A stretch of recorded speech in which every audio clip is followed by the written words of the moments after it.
Today, tonight, I welcome you to my WWE collection. Ito, secret lang to. Huwag niyo sabihin sa iba. Exclusive lang to para sa inyo. Shh. Ako nga pala ang self-proclaimed the ultimate wrestling figure collector ng Pilipinas. Your hustle toy collector. Stop, up. Secret lang natin yan ha. Huwag muna kayong maingay. Naalala ko tuloy yung lola ko, yamot na yamot sa akin. Kakabili ko na action figures. Mukha na daw akong wrestling. Obviously, totoo naman. Once a collector, always a collector. Tandaan nyo yan. Walang titigil. Walang bibitiw. Sa katunayan, active pa din tayo. Kaya yamot na sa akin yung buong pamilya ko. Pero ayos lang yan, ganyan talaga yung challenge. Pag napikon sila sa akin, titigil din sila. Magsasawa din sila.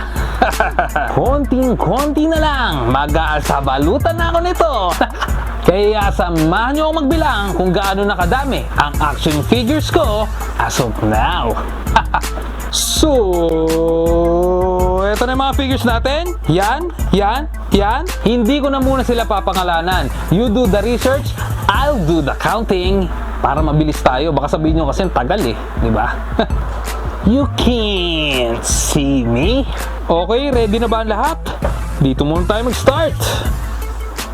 1, 2, 3, 4, 5, 6, 7, 8, 9, 10, 11, 12, 13, 14, 15, 16, 17, 18, 19, 20, 21, 22, 23, 24, 25, 26, 27, 28,